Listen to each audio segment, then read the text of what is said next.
Hello all, నమస్తే అందరికి. Welcome to Chaitri stories. అందరూ మా యానివర్సరీ ట్రిప్ వ్లాగ్స్ ఎంజాయ్ చేశారని అనుకుంటున్నాను. సో మా ఫస్ట్ ఇయర్ యానివర్సరీకి మేము హవాయి వెళ్ళామన్నమాట. సో ఇప్పుడు ఈ రోజు వీడియో వచ్చేసి మా హవాయి ట్రిప్ డీటెయిల్స్ షేర్ చేస్తాను. ఫస్ట్ యానివర్సరీ అంటే స్పెషల్ కదా, సో మేమిద్దరము ఏదైనా స్పెషల్ ప్లేస్ కి వెళ్ళాలి, సో అది బాగా గుర్తుండిపోవాలి, సో అట్లాంటి ప్లేస్ చూస్ చేసుకుందాము అని చెప్పి మేము హవాయి పిక్ చేసుకున్నాం అనమాట. సో ఇప్పటిదాకా మేము ఎన్ని ట్రిప్స్ వెళ్ళినా హవాయి అనేది మా ఇద్దరికి ది బెస్ట్ అనమాట. అండ్ దెన్ బీచెస్ విషయానికి వచ్చేసరికి కూడా Hawaii beaches are the best అని చెప్తాము. ఎందుకు అంటే ఆ వాటర్ క్లారిటీ, కలర్ అబ్బొబ్బొబ్బొబ్బో నెక్స్ట్ లెవెల్, అసలు మామూలుగా ఉండదన్నమాట. ఈ వీడియోలో చెప్పే ప్లేసెస్ అన్ని నేను కింద డిస్ప్లే చేస్తాను. సో ఎందుకు అంటే లైక్ ఆ ప్రొనౌన్సియేషన్ మనం కరెక్ట్ గా చెప్తామని గ్యారంటీ లేదు. సో అందుకని చెప్పి సో ప్లేసెస్ నేమ్స్ ఈజీగా మీకు సెర్చ్ చేసుకోవడానికి ఉంటుంది కదా, సో అందుకు. మా ట్రిప్ టోటల్గా వచ్చేసి 9 days అనమాట. సో ఈ 2 days ఏమో మాకు ట్రావెల్కి పోయింది, సో ఇంకా 7 days అక్కడ అన్నట్టు. మేము సాటర్డే రోజు మార్నింగ్ హ్యూస్టన్ నుండి ఫ్లై అయ్యాము. సో హ్యూస్టన్ నుండి ఫ్లై అయ్యాము. మాకు 2 stop ఫ్లైట్ అనమాట. ఒకటి అట్లాంటాలో అండ్ రెండోది హనలులో. మేము మావి వెళ్ళాం ఫస్ట్. సో మావికి డైరెక్ట్ ఫ్లైట్స్ ఉండవు అనమాట. ఇట్లా హనలులు వెళ్ళి అట్లా కనెక్టింగ్ ఫ్లైట్ తీసుకోవాలి. సో అలాగనమాట. సో హవాయి వచ్చేసరికి చాలా డిఫరెంట్ ఐలాండ్స్ కదా, లైక్ చాలా ఉంటాయి కదా. సో అందులో మేము ఏంటంటే 2 islands కవర్ చేసాం ఈ ట్రిప్ లో. ఒకటి వచ్చేసి మావి అండ్ రెండోది వచ్చేసి హొనలూలు. అక్కడ హవాయి టైమ్ జోన్ వచ్చేసరికి పిఎస్టీ అంటే కాలిఫోర్నియా టైం కన్నా కూడా ఒక 1 hour వెనకాలన్నమాట. సో మేము రీచ్ అయ్యేసరికి నైట్ 9 అట్లాగా అయ్యింది అక్కడి ఆ టైంలో. సో మేము ఇంకా హోటల్ ముందరే బుక్ చేసేసుకున్నాము. సో బుక్ చేసుకున్న హోటల్కి వెళ్ళి చెక్ ఇన్ చేసి మేము రూమ్ లోకి వెళ్ళేసరికి నైట్ 12 AM అయింది. ఫ్లైట్ జర్నీ వచ్చేసి 9 to 10 hours అట్లా అవుతుంది అనమాట మాకు ఇక్కడ హ్యూస్టన్ నుండి. అయితే పిఎస్టీ జోన్ లో ఉన్న స్టేట్స్ అండ్ ఎంఎస్టీ లో ఉన్న స్టేట్స్ దగ్గర నుంచి అయితే ఇంకొంచెం దగ్గర పడుతుంది. ఇంకా డే 2లో నెక్స్ట్ మార్నింగ్ లేచిన తర్వాత మేము లేచేసరికి లేట్ అయింది అనమాట. ఎందుకంటే ముందు రోజు లేట్ అయింది కదా. ఫ్రెష్ అయ్యి ఇంకా కొంచెం సేపు సీ వ్యూ ఎంజాయ్ చేసాము. మాది సీ వ్యూ రూమ్. మేము బీచ్ రిసార్ట్ బుక్ చేసుకున్నాం అనమాట. సో సీ వ్యూ రూమ్ లో కొంచెం సేపు ఆ సీ వ్యూ చూస్తూ రిలాక్స్ అయ్యాం. ఇంకా అరౌండ్ అట్లా 2కి ఇంకా మేము స్టార్ట్ అయిపోయి మావికి వైలీకు అనే సైడ్ డ్రైవ్ చేసుకుంటూ వెళ్ళామన్నమాట. ఇంకా అక్కడ వచ్చే మధ్యలో వచ్చిన స్పాట్స్ అన్ని చూసాము. అందులో ఫస్ట్ వచ్చేసి ఏంటంటే కాపాల్యూ బే బీచ్ అనమాట. సో ఇంకా కొంచెం సేపు ఆ బీచ్ దగ్గర ఉండి బీచ్ లో ఎంజాయ్ చేసి ఇంకా నెక్స్ట్ ఇంకా ఫర్దర్ గా డ్రైవ్ చేస్తూ నక్లేలే బ్లౌ హోల్ కి వెళ్ళామన్నమాట. సో ఇది వచ్చేసి మనం హైక్ చేయాలి. ఒక 2 places లో ఏంటంటే లైక్ పైనుంచి కిందకి దిగేలాగా అట్లా ఉంటుంది అనమాట. సో కొంచెం ఏంటంటే ఆ 2 places హార్డ్ ఉంటుంది, మిగతా అదంతా మోడరేట్ గానే ఉంటుంది హైక్. సో ఈ బ్లౌ హాల్ వచ్చేసి ఏంటంటే బీచ్ లో లైక్ మౌంటైన్ రాక్ ఉంటుంది కదా, ఆ మౌంటైన్ రాక్ కి హోల్ ఉండటాన అలలు వస్తూ ఉంటాయి కదా. అలలు వచ్చినప్పుడు ఆ వాటర్ అందులో నుంచి ప్రెషర్ కి పైకి కొడుతుంది అనమాట. సో అది ఇట్ లుక్స్ లైక్ మనం చూస్తే ఏంటంటే ఫౌంటైన్ లాగా అనిపిస్తుంది. సో అది చూడటానికి లైక్ డిఫరెంట్ ఎక్స్పీరియన్స్. సో ఆ డే 2 రోజే అది చూసేసుకున్న తర్వాత మేము ఫర్దర్ గా డ్రైవ్ చేసుకుంటూ ఆ ఐలాండ్ కి చుట్టూ ఒకటే రోడ్డు ఉంటుంది అనమాట. వెళ్దాము అని అనుకున్నాము. కాకపోతే ఏంటంటే ఇంకా యాక్సిడెంట్ అయ్యి ఆ రోడ్ బ్లాక్ అయిపోయింది. సో ఇంకా అందుకని చెప్పి మేము రిటర్న్ రూమ్ కి వచ్చేసాం అనమాట. రూమ్ కి వచ్చేసి ఈవినింగ్ అట్లా బీచ్ యాక్సెస్ రిసార్ట్ అని చెప్పాను కదా మేము తీసుకుంది. సో ఇంకా బీచ్ లో సన్సెట్ చూసుకొని కాసేపు అక్కడ ఎంజాయ్ చేసాము. ఇంకా డే 3 వచ్చేసి మేము ముందరే బుక్ చేసుకున్నాం అనమాట సబ్మెరైన్ టూర్. సబ్మెరైన్ టూర్ అంటే మనల్ని బోట్ లో తీసుకెళ్తారు, సీలోకి తీసుకెళ్లిన తర్వాత అక్కడ నుంచి బోట్ లో నుంచి మన సబ్మెరైన్ లోకి ట్రాన్స్ఫర్ చేస్తారు. సో ఆ సబ్మెరైన్ ఏంటంటే సీలో 100 feet లోపలికి వెళ్తుంది. లోపలికి వెళ్తే మనకి ఇంకేంటంటే చుట్టూ మనకి fishes, small fishes and then baby sharks అవన్నీ కనిపించాయి అనమాట. అండ్ ఇంకా అక్కడ ఏంటంటే ఒక షిప్ ఆల్రెడీ మునిగిపోయింది, ఎప్పుడో మునిగిపోయింది ఉందనమాట. అది చూడగానే ఏంటంటే టైటానిక్ లో షిప్ మునిగిపోయింది ఎలా అనిపిస్తుంది అట్లా అనిపించింది. సో అది మునిగిపోయి ఉండి పాచి పట్టేసి ఉంటుంది కదా. సో అవి తింటూ ఫిషెస్ అన్ని గుంపులుగా చాలా బాగా కనిపించాయి అనమాట. సో అండర్ ద వాటర్ అట్లా చూడటము చాలా బాగా అనిపించింది. సో అది మస్ట్ ఎక్స్పీరియన్స్. సో ఇదేంటంటే మనం ఆన్లైన్ లో బుక్ చేసుకోవచ్చు, సెర్చ్ చేస్తే మనకి దొరుకుతుంది. అక్కడ నుండి ఆ సబ్మెరైన్ ట్రిప్ అయిపోయిన తర్వాత లియో వ్యాలీకి వెళ్ళామన్నమాట. సో ఆ లియో వ్యాలీ వచ్చేసి ఏంటంటే లైక్ మౌంటైన్స్ వ్యాలీ, ఇంకా అది మౌంటైన్స్ విత్ గ్రీనరీతో చాలా బాగుంది చూడటానికి. సో ఇది ఏంటంటే లైక్ పీస్ఫుల్ గా అనిపిస్తుంది. సో అక్కడికి వెళ్ళి కొంచెం సేపు అలా మనం టైం స్పెండ్ చేసి రావచ్చు. నెక్స్ట్ ఇంకా లియో వ్యాలీ నుండి డ్రైవ్ టు హానా వెళ్ళామన్నమాట. సో ఈ డ్రైవ్ టు హానా వెళ్ళే దారిలోనే ట్విన్ ఫాల్స్ వస్తుంది. సో ట్విన్ ఫాల్స్ కూడా చూసాము. ఈ ట్విన్ ఫాల్స్ కి ఏంటి అంటే ట్రైల్ ఉంటుంది. సో ఆ ట్రైల్ చేసి ఆ ట్విన్ ఫాల్స్కి వెళ్ళాలి. ట్విన్ ఫాల్స్ కూడా చాలా బాగున్నాయి బ్యూటిఫుల్ గా. ఇంకా అక్కడ నుండి డ్రైవ్ టు హానా డ్రైవ్ రెజ్యూమ్ చేసామన్నమాట. ఈ డ్రైవ్ టు హానా అనేది ఏంటి అంటే మనము ఆ డ్రైవ్ అంతా ట్రాపికల్ రెయిన్ ఫారెస్ట్ లో డ్రైవ్ చేస్తామన్నమాట. ఇది వచ్చేసి ఏంటంటే కుహులాయ్ అనే ప్లేస్ నుండి హానాక్ అనమాట drive. Almost like 60 miles drive అట్లా ఉంటుంది. సో ఈ డ్రైవ్ అంతా ఏంటంటే లైక్ హిల్స్ పైకి అట్లా వెళ్ళిపోతూ ఉంటాం అనమాట. కొంచెం హార్డ్ గా ఉంటుంది. ఎట్లా అంటే చాలా టర్నింగ్స్ తో అట్లా లైక్ కొన్ని ఏమో సింగిల్ రోడ్స్తో, కొన్ని బ్రిడ్జెస్ ఉంటాయి అనమాట. అవి కూడా సింగిల్ లేన్ బ్రిడ్జెస్. సో ఏంటంటే ఆ బ్రిడ్జ్ మీద వస్తున్నప్పుడు లైక్ అటు ఏదైనా వస్తుంది అనుకో, మనం ఆగి ఆ కార్ వెళ్ళిన తర్వాత వెళ్ళటము అట్లా అనమాట. ఒక వెహికలే వెళ్ళగలదు. సో అట్లాంటి బ్రిడ్జెస్ చాలా ట్రిక్కీగా ఉంటుంది అనమాట. మధ్య మధ్యలో ఘాట్ రోడ్స్ కూడా ఉంటాయి. సో కాకపోతే ఏంటంటే ఆ డ్రైవ్ అంతా లైక్ రెయిన్ ఫారెస్ట్ అని చెప్పాను కదా, మొత్తం ట్రీస్తో గ్రీనరీస్తో అండ్ చాలా అంటే చాలా బ్యూటిఫుల్గా ఉంటుంది. ఈ డ్రైవ్ టు హానా అనేది వరల్డ్లోనే బెస్ట్ డ్రైవ్స్లో ఒకటంట. సో ఒకవేళ మావి వెళ్తే మటుకు ఇది మస్ట్ చేయాల్సింది. సో పక్కాగా యాడ్ చేసుకోండి మీ లిస్ట్ లో. సో ఇంకోటి వచ్చేసి ఏంటంటే 365 days రెయిన్ పడుతుంది ఏదో ఒక టైంలో. ఇంకా మేము ఆ డ్రైవ్ లో వెళ్తున్నప్పుడు ఏంటంటే మధ్య మధ్యలో కోకోనట్స్, సపోటాలు అట్లా వచ్చాయన్నమాట. సో ఇంకా డిఫరెంట్ ఫ్రూట్స్ కూడా వచ్చాయి. నాకైతే ఇంకా అవి అక్కడ అలా కనిపిస్తున్నప్పుడు మామూలుగా ఏంటంటే రోడ్డు పక్కనే లైక్ చిన్న షాప్స్ ఉంటాయి కదా మనకి ఇండియాలో ఎట్లా పెట్టి ఉంటాయి ఈ డ్రైవ్ లో రోడ్డు మీద, అట్లా షాప్స్ లాగా ఉన్నాయి అనమాట. సో అది చూస్తే నాకు ఇండియా ఫీల్ వచ్చింది. సో ఇంకేంటంటే మేము నైట్ రిటర్న్ వచ్చేసరికి చీకటి పడిపోయింది. ఇంకా చూడండి ఆ రోడ్లో రిటర్న్ రావడం అంటే ఇంకా ఆలోచించండి, మామూలుగా కాదు, చాలా టెన్షన్ అనిపించింది. ఫుడ్ కూడా మనకి చాలా రేర్గా దొరుకుతుంది అక్కడ. సో మేము ఒక దగ్గర ఆగాము. ఆగితే ఏంటంటే ఒక ఇండియన్ ఫ్యామిలీ కలిసారనమాట, వాళ్ళు కిడ్స్తో ఫుడ్ కోసము. సో ఇంకా ఏంటంటే వాళ్ళు కూడా నైట్ అయ్యింది, వెళ్తున్నారు, సేఫ్టీ ఇంపార్టెంట్ కదా. సో ఆయన ఏమన్నా అంటే నేను ముందు వెళ్తుంటాం, మీరు వెనకాల రండి.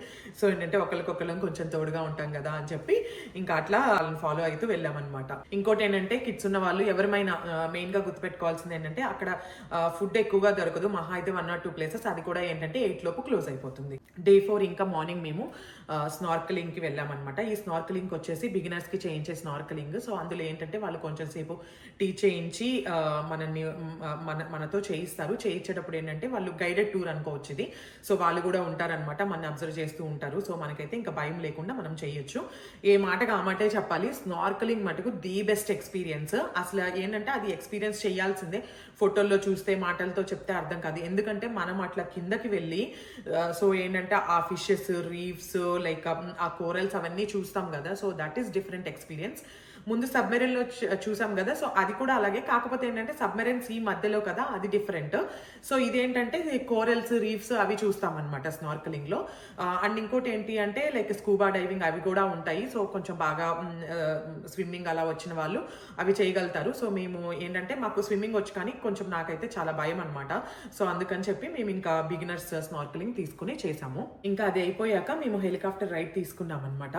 ఈ హెలికాప్టర్ రైడ్ వచ్చేసి కుహులా ఎయిర్పోర్ట్ నుండి. సో ఆ ఎయిర్పోర్ట్ ఏంటంటే ఈ హెలికాప్టర్ రైడ్స్ కోసమే పెట్టారు. లైక్ ఈ అందులో ఏంటంటే లైక్ మామూలుగా రెగ్యులర్ ట్రావెల్ ఏమి ఉండదు, ఈ హెలికాప్టర్ రైడ్స్ కోసమే అనమాట. సో ఆ హెలికాప్టర్ రైడ్లో ఏంటంటే మేము మొలకాయ్ అని ఇంకొక ఐలాండ్కి వెళ్ళాము. సో ఆ ఐలాండ్ పైనుంచి చూస్తాం అనమాట, ఏరియల్ వ్యూనే, మనం ఏమి కిందకి దింపరు. సో ఆ రైడ్లో హెలికాప్టర్ నుండి ఏంటంటే మేము కహీవా ఫాల్స్, పాపాలు ఫాల్స్, పూకా ఓకు ఫాల్స్ అండ్ మోకుహో ఓనికి ఐలాండ్ చూసామన్నమాట. ఈ ఐలాండ్ వచ్చేసి ఏంటంటే ఎలిఫెంట్ పడుకుంటే కనుక ఎట్లా ఉంటుంది అట్లా అనిపిస్తుంది. సో అవన్నీ చూసాం. ఆ ఫాల్స్ కూడా చాలా బాగా అనిపించింది. లైక్ హెలికాప్టర్ రైడ్ అనేది డిఫరెంట్ ఎక్స్పీరియన్స్, అందులోనూ అట్లా హిల్స్ పైన, వాటర్ పైన అట్లా కదా. సో ఇంకా చాలా బాగా డిఫరెంట్గా అనిపించింది నాకు. Day 5 వచ్చేసి మేము ఆ రోజు కూడా డ్రైవ్ టు హానా చేసామన్నమాట. సో ఎందుకు అంటే మేము ఐలాండ్ చుట్టూ రౌండ్ ట్రిప్ వేయాలి అని అనుకున్నాము. అండ్ ఇంకోటి ఏంటంటే కొన్ని ముందు రోజు వెళ్ళినప్పుడు ఇంకా మేము వచ్చేసాం కదా, నైట్ అయిపోతుందని చెప్పి ఇంకా ఫర్దర్గా వెళ్ళి ఇంకా చాలా ప్లేసెస్ ఉన్నాయన్నమాట, అవి కవర్ చేయలేదు. సో అవి కూడా కవర్ చేయడానికి అని చెప్పి ఆ రోజు ఇంకా డ్రైవ్ టు హానా వెళ్ళాము. ఇంకా ఆ డ్రైవ్లో 4 to 5 వాటర్ ఫాల్స్ దాకా వచ్చాయన్నమాట. సో అవన్నీ మోస్ట్లీ రోడ్కి యాక్సెసిబుల్గానే ఉన్నాయి. సో జస్ట్ అట్లా ఏంటంటే పిట్ స్టాప్స్ వేసుకొని ఇంకా ఫాల్స్ అన్ని కవర్ చేసుకుంటూ డ్రైవ్ చేసుకుంటూ వెళ్ళాము. ఇంకా అలా ఫర్దర్ డ్రైవ్ చేస్తూ ఉంటే ఆ డ్రైవ్లోనే లావా ట్యూబ్ అని ఇంకొక ప్లేస్ వస్తుందన్నమాట. సో అది ఏంటి అంటే లైక్ గుహలాగా కేవ్ అనమాట. సో డార్క్ ఉంటుంది, మనకి టార్చ్ లైట్లు కూడా ఇస్తారు. దానికి వచ్చేసి ఎంట్రన్స్ ఫీ ఉంటుంది. సో అది కూడా వెళ్ళాము. సో డ్రైవ్ టు హానా వెళ్తే అది కూడా కవర్ చేసుకోవచ్చు. ఇంకా ఆ లావా ట్యూబ్ దాటిన తర్వాత కొంచెం సేపటికే వాయనపానపన స్టేట్ పార్క్ అనేది వస్తుందన్నమాట. ఈ స్టేట్ పార్క్ ఎంట్రన్స్ కి మనం ముందరే బుక్ చేసుకోవాలి. సో ఈ స్టేట్ పార్క్లో ఏంటంటే మేము బ్లాక్ శాండ్ బీచ్ చూడటానికి వెళ్ళాము. So black sand beach like I felt different అనమాట. ఎందుకంటే మనం చాలా రేర్గా చూస్తాం కదా, నేనైతే బ్లాక్ శాండ్ బీచ్ అదే ఫస్ట్ టైం చూడటము. నాకైతే డిఫరెంట్గా చాలా బాగా అనిపించింది. అక్కడ కొంచెం సేపు అలా ఉండి టైం స్పెండ్ చేసి వచ్చామన్నమాట. అండ్ దెన్ అక్కడ వాటర్ కానీ ఆ వేవ్స్ ఉంటాయి కదా, సో అవైతే చాలా ఎట్లా అంటే డిఫరెంట్గా అనిపించింది నాకు యూజువల్ దానికన్నా కూడా. సో ఇంకా అది దాటిన తర్వాత ఫర్దర్గా డ్రైవ్ చేసుకుంటూ వెళ్తే మనం హెలికిలా నేషనల్ పార్క్ ఒక విజిటర్ సెంటర్ వైపు దగ్గరికి వెళ్తాం అనమాట. సో అక్కడ పిపివై ట్రైల్ అని ఉంటుంది.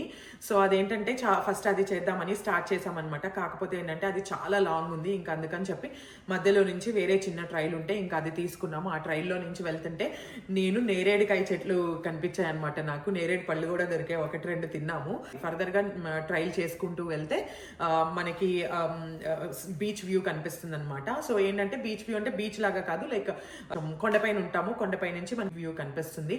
కొంచెం సేపు అక్కడ కూర్చొని ఎంజాయ్ చేస్తూ రిలాక్సింగ్ గా ఫీల్ అయ్యి కొంచెం సేపు ఆ వైబ్ ని ఎంజాయ్ చేసాము. పిపివై ట్రైల్ అనేది ఒక బ్యూటిఫుల్ వాటర్ ఫాల్ దగ్గరికి వెళ్తుంది. సో అదైతే చాలా బాగుంది. కాకపోతే ఏంటంటే అది ఆ ట్రైల్ చాలా దూరం అనమాట. మేము రౌండ్ ట్రిప్ చేద్దామని అనుకున్నాం కదా, సో ఇంకా అందుకని చెప్పి దాన్ని గివ్ అప్ ఇచ్చేసి ఇలా షార్ట్ ట్రైల్ చేసేసి ఇంకా అక్కడ నుండి స్టార్ట్ అయిపోయాం. ఇంకా నైట్ సన్సెట్ టైంకి హెలికిలా నేషనల్ పార్క్ సన్సెట్ పాయింట్కి వెళ్ళిపోయాం అనమాట.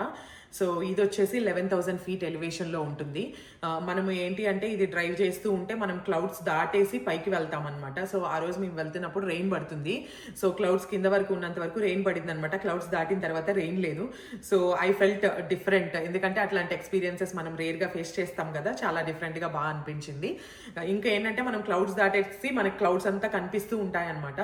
సో అండ్ ఇంకోటి ఏంటంటే మాకు అక్కడికి వెళ్ళేదాకా సన్ రైజ్ అంత ఫేమస్ అని తెలీదు. అందులో సన్ రైజ్ చాలా ఫేమస్ అంట, వరల్డ్లోనే టాప్ 20 లిస్ట్లో ఒకటి అనమాట. సో అక్కడికి వెళ్ళిన తర్వాత ముందు మేము హానా వెళ్ళినప్పుడు ఒక ఇండియన్ ఫ్యామిలీ కలిసారని చెప్పాను కదా, ఆయన చెప్పాడనమాట. సో దానికోసం ఒక 2-3 months ముందరే మనం బుక్ చేసుకోవాలి. దానికి స్లాట్స్ అంత ఈజీగా దొరకవు. దొరికిన తర్వాత కూడా ఏంటంటే పార్కింగ్ కూడా దొరకదు. ముందు 3కి అట్లాగే వెళ్ళిపోయి పీపుల్ అంతా పార్క్ చేసి అట్లా వెయిట్ చేస్తూ ఉంటారంట. సో అది అంత ఫేమస్, అంత డిమాండ్ అనమాట. సో మాకేంటంటే ఇంకా సరే లేదు కదా అని చెప్పి సన్సెట్ చూద్దామని సన్సెట్కి వెళ్ళాం. But sunset is also a spectacular view అనమాట. సన్సెట్ కూడా చాలా బాగుంది. బేసిక్గా ఏంటంటే సన్ రైజెస్ సన్సెట్ సీ మీద, ల్యాండ్ మీద, లేకపోతే మౌంటైన్స్ మీద అట్లా కదా. అక్కడ ఏంటంటే దాని speciality like sunrise sunset clouds పైన అవుతుంది అనమాట. సో అది చూడటానికి ఆ క్లౌడ్స్ అంతా రెడ్గా అయ్యి సన్సెట్ అవుతున్నప్పుడు అసలు ఆసమ్ వ్యూ అది మటుకు. సో ఎవరైనా వెళ్తే లైక్ ఆ డ్రైవ్ టు హానాతో పాటు ఇది కూడా లైక్ తప్పకుండా చూడాల్సిందే. మీరు హెడ్ ప్లాన్ చేసుకుంటే సన్ రైజ్ కి స్లాట్స్ దొరుకుతాయేమో, ముందరే బుక్ చేసుకోండి. మస్ట్ విట్నెస్ బ్యూటీ అనమాట ఇది. ఇంకా ఆ రోజు అలా full island round trip complete చేసాం అనమాట. Day 6 వచ్చేసి మేము ఇంకా ఆ రోజు మార్నింగ్ మావి నుండి హొనలూలుకి ఫ్లై అయ్యామన్నమాట.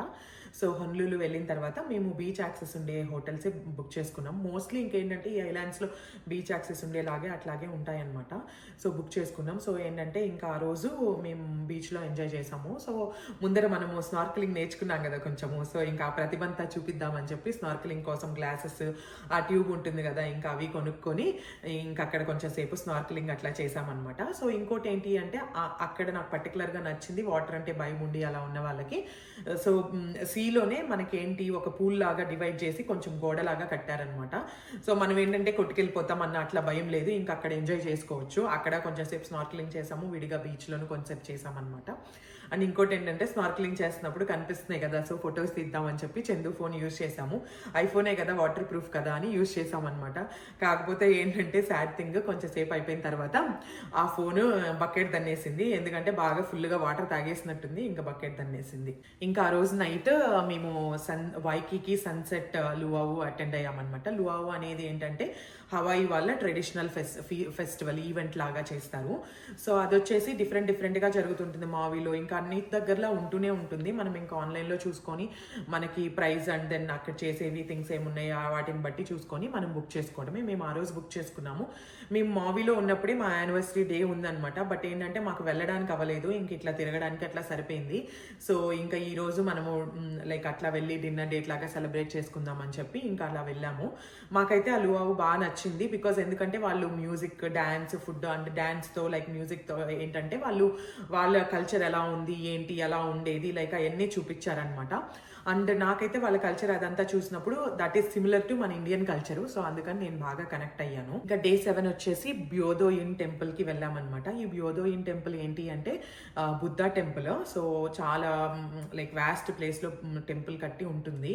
సో చాలా బాగుందన్నమాట. సో చాలా పీస్ఫుల్ గా అట్లా ఉంది. ఒకవేళ హొనలూలు వెళ్తే ఇదైతే మస్ట్ గా యాడ్ చేసుకోవాలి లిస్ట్ లో. అక్కడ నుండి లానికాయ్ బీచ్ వెళ్ళామన్నమాట. అక్కడ కొంచెం సేపు ఉన్నాం. ఇంకా అది చూసేసిన తర్వాత లైక్ హవాయిలో ఇంకా ఏ బీచెస్ అయినా మనకి చాలా బాగా నచ్చుతాయి అనమాట. సో ఆ వాటర్ కానీ ఆ clarity like Hawaii beaches different ఉంటాయి అనమాట.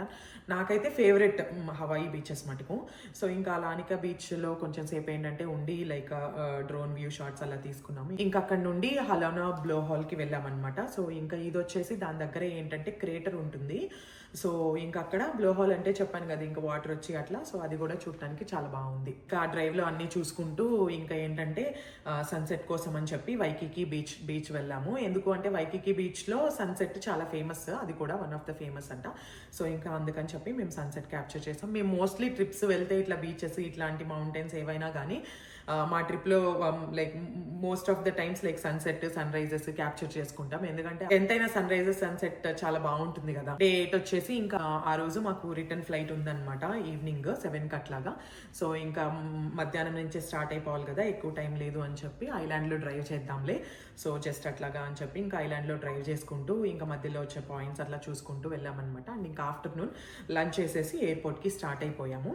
సో ఈవినింగ్ అట్లా రీచ్ అయ్యాం. ఇంకా నైట్ ఫ్లైట్ క్యాచ్ చేసేసి హ్యూస్టన్ వచ్చామన్నమాట. డే 9 ఈవినింగ్ అట్లా హ్యూస్టన్ కి రీచ్ అయిపోయాం. సో ఇక్కడ నేను డిస్ప్లే చేస్తున్న ఐటనరీ నేను నా ఫ్రెండ్ దగ్గర నుంచి తీసుకున్నాను అనమాట.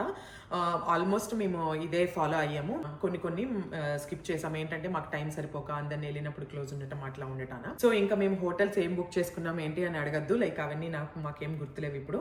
బట్ కాకపోతే కార్ బుక్ చేసుకున్నాం అనమాట. ఎయిర్పోర్ట్ లో పిక్ చేసుకుని ఎయిర్పోర్ట్ లో డ్రాప్ చేయడం సేమ్ మనకి ఇక్కడ ఎట్లా ఉంటుందో అట్లాగే అనమాట. సో మా ట్రిప్ టోటల్ కాస్ట్ వచ్చేసరికి $8,500 అయింది. సో నేను చెప్పాను కదా ఇప్పుడు దాకా మేము వెళ్ళిన ట్రిప్స్ లో మాకు బాగా నచ్చింది, బాగా ది బెస్ట్ అనిపించేది హవాయి అని. కాస్ట్ విషయానికి వచ్చేసరికి కూడా ఎక్కువ ఈ హవాయి ట్రిప్ అనమాట. సో మేము హవాయి వెళ్లే టైంకి ఏంటంటే మేము ముందర రోడ్ ట్రిప్ చేసి యూఎస్ లోనే ప్లేసెస్ తిరిగాము. అవుట్ ఆఫ్ కంట్రీ వెళ్ళి అట్లా క్రూజ్ కానీ ఆ ట్రిప్స్ ఏం వెళ్ళలేదు కదా. సో 8,500 ఆ రోజు మాకు చాలా ఎక్స్పెన్సివ్ అనిపించింది. బట్ ఆఫ్టర్ ఎన్ని ట్రిప్స్ అట్లా వేసిన తర్వాత ఏంటంటే యూజువల్ గా మోస్ట్లీ లైక్ $4,000 to $5,000 ఈజీగా అవుతున్నాయి ట్రిప్ వెళ్తే like out of country. So ఏంటంటే 8,500 నాకు రీజనబుల్ అనే అనిపించింది. ఎందుకంటే like Hawaii is the special కదా. సో అందుకని చెప్పి మేబీ లైక్ ఇంకా కొంచెం ఏంటంటే మేము కొన్ని దగ్గరలో లైక్ అంత కాస్ట్ కటింగ్ చేయలేదు. మేబీ చేస్తుంటే ఇంకొంచెం లెస్ ఎక్స్పెన్సివ్ లో కంప్లీట్ చేసుకోవచ్చు ఈ ట్రిప్. హవాయి మేము మళ్ళీ ఇంకోసారి వెళ్ళాలి అని అనుకుంటున్నాం. మళ్ళీ ఎప్పుడు వెళ్తామో చూడాలి. Thank you all for watching this video till the end. మీకు కనుక ఈ వీడియో నచ్చినట్టయితే ప్లీజ్ లైక్ అండ్ షేర్.